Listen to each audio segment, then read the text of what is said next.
अब है हम गवाग क्षेत्र को समझ के समय को देखना, कब गवाग देंगे। दूसरा तीमुथियुस चौथा अध्याय उसका दूसरा वचन में आपके लिए पढ़ता हूं, जरा आप सुनिएगा।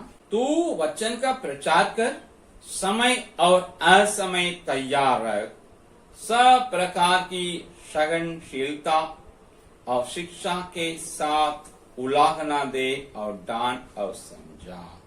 हम यहां देखते हैं वचन का प्रचार हर समय और असमय करने के लिए तैयार रहना है। हमेशा तैयार रहें यीशु मसीह के सुसमाचार को औरों के साथ साझा करने में। जब यरूशलेम में थे चेले लोग, उन लोग एकदम प्रचार करते थे, गवाह दिया करते थे, उसमें प्रेरित उनके संग रहे, उनके अगुवाई मिला। लेकिन जब सताव आ गया, उपद्रव आ गया, तो ये लोग इधर उधर भागे। उस वक्त में इनके लिए अगुवाई करने के लिए प्रेरित साथ नहीं रहे। इन लोग तो भी प्रचार करने लगे। मैंने कहा फिलिपुस के बारे में, वो तो खाना बनाने मतलब खाना खिलाने के काम करते थे। ठीक से खाना खिलाया जाता कि नहीं जाता, क्योंकि सबको अपना अपना संपत्ति को बेच करके प्रेरित हाथ में दे दिए। अभी वहां से सबको भान कर दिया जा करता था। उसमें यहूदी जो यूनान बोलते थे वे भी थे, जो इब्रानी बोलते वे भी थे। सो इनके बीच में कुछ मतभेद आया, ठीक से ख्याल नहीं किया गया है करके यूनान बोलने वाले बताए, तो उन लोगों को खाना खिलाने के लिए सब चीज मिलता है, इसको शुरू कराने के लिए 7 लोग थे। उसमें फिलिपुस था। अब वही फिलिपुस सामरिया गया था, सुसमाचार प्रचारक ही बन गया, इवांजेलिस्ट बन गया। सो हम यहाँ देखते हैं जब यरूशलेम में थे, सताव था, तो भी लोग गवाह बने रहे। कलीसिया की स्थापना हुई। जब इन लोग इधर उधर भागे, तितर बितर हुए, सामरिया में, यहूदिया में, गलील में, विदेशों में, वहां भी लोग प्रभु के काम किए, पीछे नहीं हटे। ये बात को हम देखते हैं बाइबल में। तो आज भारत के ईसाई लोग, मसीही लोग क्या ऐसे सताव में आगे अपनी जान बचाने के लिए इधर उधर भागे? नहीं, हम अपने ही गृह नगर में हैं, अपने ही जिला में हैं, अपने ही देश में हैं। ऐसा सत्ता हमारे ऊपर अब नहीं है। तो भारत के लोग अभी भी सुसमाचार सुनाना है, वो है ये है, हम लोग को ऐसा कानून बना दिया, ऐसा हमारे ऊपर सरकार का दबाव है, नहीं बोलना। बहाना देना, बहाना बनाना हमारा काम नहीं। हमारे सामने यरूशलेम कलीसिया एक चुनौती है। तो हम लोग इस समय में भी जो हमारे ऊपर सताव कुछ नहीं रहेगा, तो भी दोनों वक्त में एक सुसमाचार सुनाए, अपने गवाही साझा करें, कलीसिया को स्थापना करने में काम करें, हाथ बैठाएं। ये काम करना है, चाहे समय हमारे लिए अनुकूल हो या प्रतिकूल हो। ये बात को हम देखते हैं उनके जीवन में। फिर तक 9 अध्याय के 17 से 25 तक पढ़िएगा। इन लोग दमिश्क में गए, कैसे कैसे ये लोग दमिश्क में काम किए, ये भी देख सकते हैं। तो रोमियो 13 अध्याय का पहला 7 वचन है, पहला पत्र का दूसरा का 13 से 17 है, प्रकाशित दूसरा का 10 और 13 है। ये सब पढ़ेंगे, मालूम होगा उस समय के लोग, चाहे वो पौलुस के पाठक रोमी लोग और पतरस के पाठक तितर बितर हुए क्रिश्चियन लोग और एशिया महीने के कलीसिया के लोग हो, सब कोई यीशु मसीह कहता, हम जान देंगे तुम्हारे पास ताकत कम है, हम जान देंगे तुम शैतान की सिंगर जगह वहां तुम हैं, हम जान देंगे तुम्हारा बल कम है, ताकत का, तो भी मेरे लिए क्या करते हो, विश्वास में बने रहते हो, गवाही बनेगा करके यीशु स्वयं कहता है। सो हम याद रखें, अगर उनसे हुआ तो आपसे मुझसे होगा, गवाह इस समय में भी बनने के लिए। तीसरा है गवाह के तरीका, कैसे किस प्रकार हम यीशु मसीह के गवाह बने।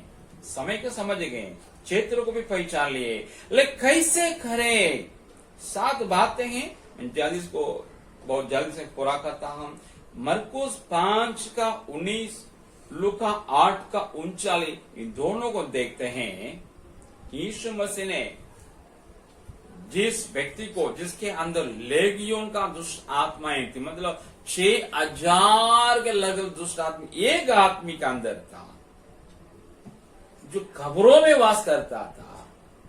जब यीशु मसीह ने उसको चंगा किया, आजाद किया, तब उसने कहा मैं आपके साथ चलूंगा। यीशु ने कहा जा करके अपने लोगों को बताओ परमेश्वर ने दया करके तुमको कितने बड़ा बड़ा काम किया। तो जाके किया करके लोग का लिखता है। आप और हम हमारे जीवन में किए हुए परमेश्वर काम का गवाह अपने लोगों से बांटते हैं।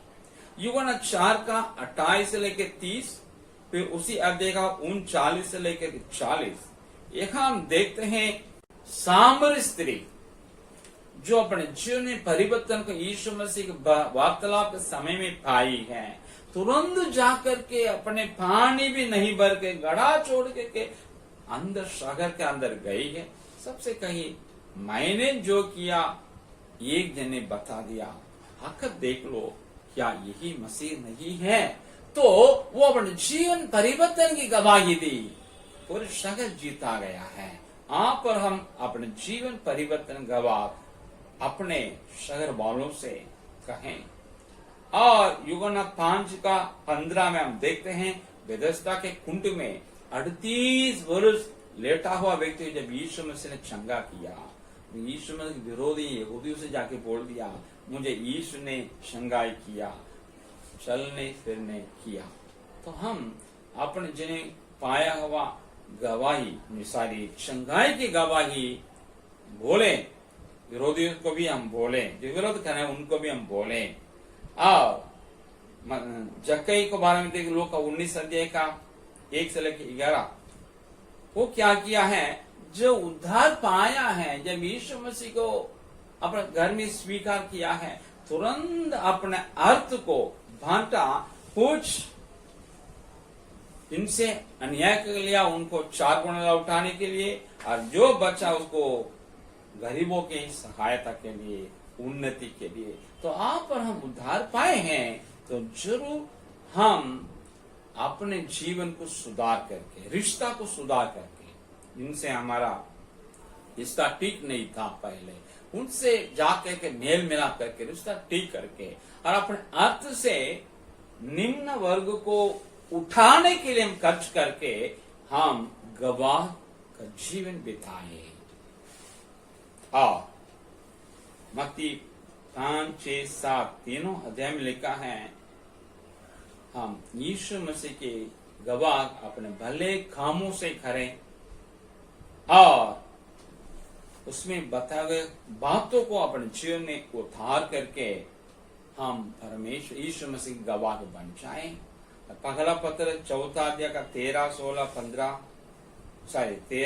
15, 16 में लिखा है हम दुख उठा करके, मसीही होने के कारण बहुत सोचते हैं हमको वो मिल जाए, ये मिल जाए, नहीं, मसीह होने के कारण हमें दुख मिलता है।